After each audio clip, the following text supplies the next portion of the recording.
Et bienvenue sur Yin Yang, la chaîne pour décrypter les secrets de la médecine traditionnelle chinoise.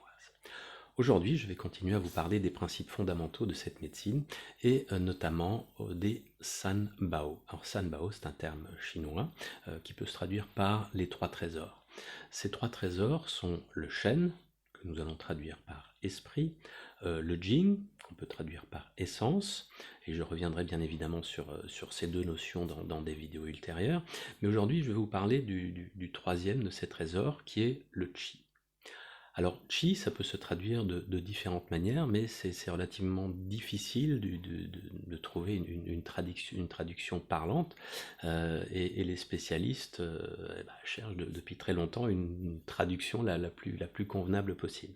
Alors, la plus courante, c'est énergie, vous l'avez probablement déjà entendu, hein, cette traduction de chi par énergie. On en parle par exemple le Qigong, on dit que le Qigong, c'est une manière de travailler l'énergie.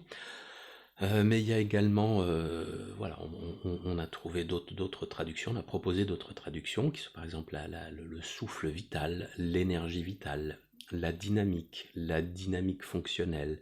Euh, voilà, quoi qu'il en soit, c'est une force qui est fondamentale et qui naît de la confrontation de ce qu'on appelle le yin et le yang.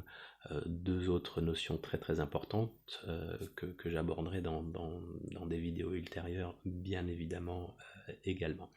Ce qu'il faut comprendre, c'est que le chi est un des éléments fondamentaux de la vie et que sans chi, il n'y a ni vie, ni potentialité de transformation, que ça soit au niveau de l'humain, au niveau du vivant, hein, au niveau de notre physiologie, mais aussi au niveau du cosmos, de l'univers dans son ensemble. Donc c'est un concept qui est extrêmement important. En termes de médecine, donc il n'y a pas d'équivalent de ce chi en médecine conventionnelle, même si bien évidemment on en observe les manifestations. Alors ce chi, il est de deux natures différentes, hein. Les Chinois, de manière très poétique pardon, parlent du chi du ciel antérieur, Tian Tian, et du chi du ciel postérieur, Ho Tian. Xian Tian, c'est le ciel antérieur, donc c'est en fait tout ce qui nous provient de nos parents, de notre lignée, de nos ancêtres. Et le ciel postérieur, en fait, c'est ce que nous, en tant qu'individus, nous allons réussir à accumuler comme énergie, à extraire comme énergie, par exemple, de notre alimentation, mais également de notre hygiène de vie en général. Alors le chi, il a différentes fonctions. Sa première fonction se rapporte à ce qu'on appelle l'impulsion dynamique. C'est le chi qui active la circulation du sang dans les vaisseaux, par exemple. La deuxième fonction du chi est le réchauffement. C'est le chi qui assure, on parle de réchauffement, mais en fait, qui assure le maintien de la température corporelle à un niveau moyen qui convient à la vie par rapport à ce que nous sommes, nous, par exemple, les êtres humains. La troisième fonction du chi est la protection.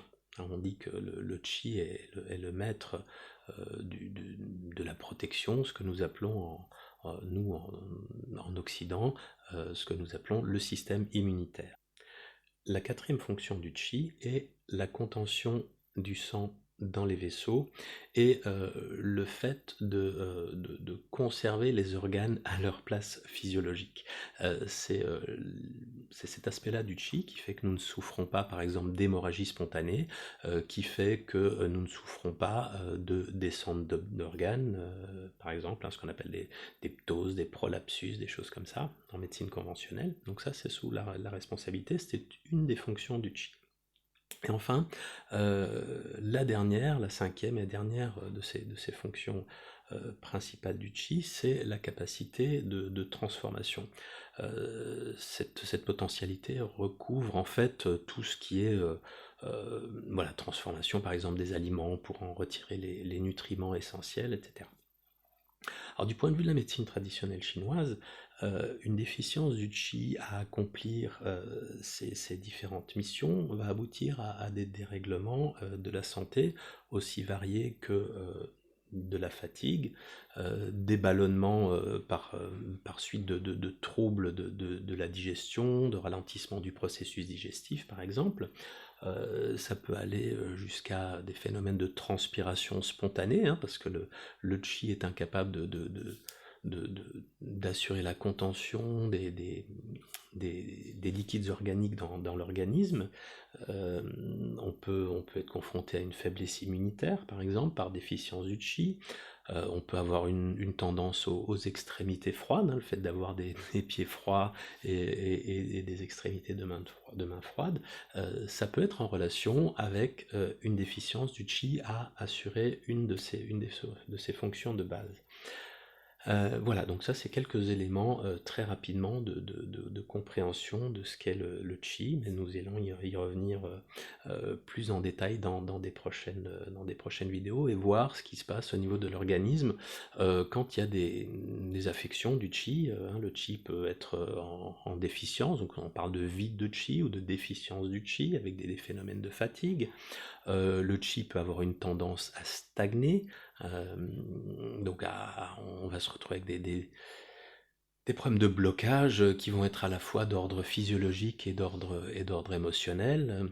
Le qi peut avoir tendance, on sait que le qi a un sens, par exemple le qi de chaque organe va avoir un sens physiologique, et bien ce qi peut aller à contre-courant. Par exemple l'estomac va avoir, on dit que le qi de l'estomac a plutôt une énergie de descente, hein, pour assurer la digestion.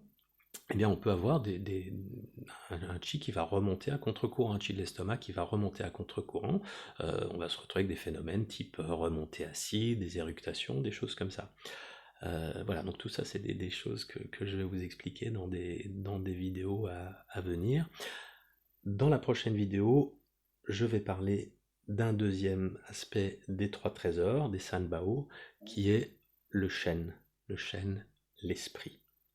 À très bientôt sur Yin Yang, et merci pour votre attention.